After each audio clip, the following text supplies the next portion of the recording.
Kita ke informasi selanjutnya pemirsa, konten kreator yang juga dikenal sebagai pesulap Deddy Corbuzier dilantik sebagai staf khusus Menteri Pertahanan Republik Indonesia. Deddy bertugas sebagai staf khusus bidang komunikasi sosial dan publik di Kementerian Pertahanan. Demi Allah, saya bersumpah bahwa saya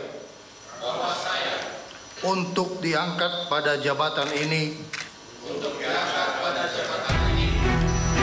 Menteri Pertahanan Syafri Samsudin melantik pesulap sekaligus artis Deddy Corbuzier sebagai staf khusus Menhan bidang komunikasi sosial dan publik. Tak lupa Deddy Corbuzier mengucapkan terima kasih kepada Menteri Pertahanan atas pelantikan dirinya sebagai staf khusus melalui story di akun Instagram pribadinya. Selain Deddy, Menhan juga melantik sejumlah orang sebagai staf khusus dan asisten khusus, antara lain Majen TNI Purnawirawan Sudrajat sebagai staf khusus Menhan bidang diplomasi dan Kris Wijoyo Supanji sebagai staf khusus Menhan bidang tata negara. Sementara melalui akun Instagram resminya, Menteri Pertahanan Syafri Samsudin menyatakan pengangkatan staf khusus ini sangat penting sebagai bentuk kolaborasi strategis dalam menjaga kedaulatan. Masuknya pria bernama asli Deodatus Andreas Deddy Cahyadi Sunjoyo ini sekaligus menambah deretan artis yang masuk ke pemerintahan Prabowo Subianto. Sebelumnya kita ketahui ada nama Raffi Ahmad, Yovie Widianto, hingga Giring Ganesa. Pemirsa, influencer Deddy Corbuzier sudah tak asing lagi di telinga masyarakat. Lalu seperti apa perjalanan dan kontroversi Deddy Corbuzier? Mulai dari merintis karir sebagai pesulap hingga diangkat menjadi staf khusus Menhan. Berikut informasinya. Makan siang bergizi gratis buat anak-anak. Ada satu video yang gue lihat. Ada anak ngomong ayamnya kurang enak pala lu. Sebelum diangkat sebagai staf khusus Menteri Pertahanan, Deddy Corbuzier diketahui aktif sebagai influencer di media sosial. Terbaru, Deddy tampak mengomentari tentang makan bergizi gratis yang menurutnya kurang diapresiasi oleh para siswa sekolah dasar. Sontak video Deddy seolah marah-marah di TikTok ini pun menuai kontroversi dari warganet. Sebelumnya, sosok Deddy Corbuzier memulai karir sebagai pesulap mentalis pada 1999. Namanya semakin dikenal saat dipercaya membawakan acara talk show di salah satu stasiun televisi pada 2010. Karirnya sebagai influencer menanjak sejak Deddy mulai aktif di media sosial YouTube melalui podcast Deddy Corbuzier yang kerap menampilkan sejumlah narasumber, baik artis, influencer hingga pejabat termasuk Presiden Prabowo Subianto yang pernah tampil dalam podcastnya.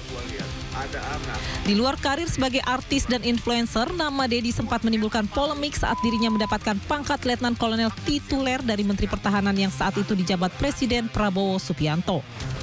Tak sedikit warganet yang mempertanyakan prestasi maupun sumbangsi pemberian pangkat Letkol tituler kepada Deddy Corbuzier saat itu.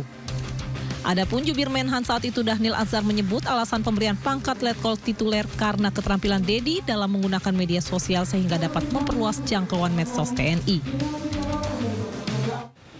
Pelantikan Letkol tituler Deddy Corbuzier beserta 5 staf khusus Kemenhan lainnya di tengah pemangkasan anggaran besar-besaran menuai kritik dari masyarakat. Masyarakat juga mengkritik kemampuan komunikasi publik Deddy Corbuzier sebagai staf khusus Menhan bidang komunikasi sosial dan politik. Untuk diangkat pada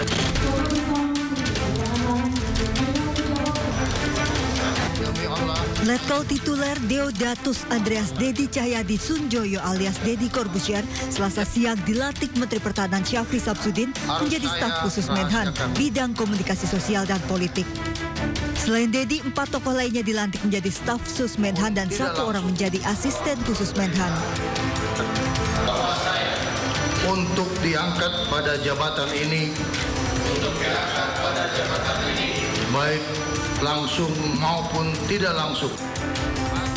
Sayangnya pelantikan 5 staf khusus dan 1 asisten khusus Menhan banyak dikritik warganet karena dilakukan saat efisiensi anggaran di berbagai lembaga meski anggaran Kementerian Pertahanan tidak dipangkas. Jika merujuk pada Perpres nomor 10 tahun 2025 dan Perpres nomor 119 tahun 2017, total gaji dan tukin staf khusus menteri berkisar 31 hingga 33 juta rupiah. Sebelumnya saat pelantikan kabinet, postur kabinet Presiden Prabowo yang gemuk juga disorot. Berjumlah 48 kementerian diisi 136 orang menteri, wakil menteri, kepala lembaga, staf khusus hingga utusan khusus. Beberapa di antaranya merupakan pesohor. Sementara selain Kementerian Pertahanan, ternyata ada 5 kementerian lainnya yang juga memiliki staf khusus.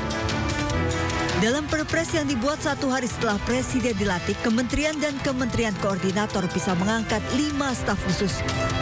Berbanding terbalik, untuk menghemat anggaran, negara tetangga Vietnam justru memilih untuk memangkas kementerian dan lembaga dari 30 kini menjadi 22 kementerian. Dengan pemangkasan ini, Vietnam menargetkan penghematan setara 72,5 triliun rupiah. Tim Liputan iNews melaporkan.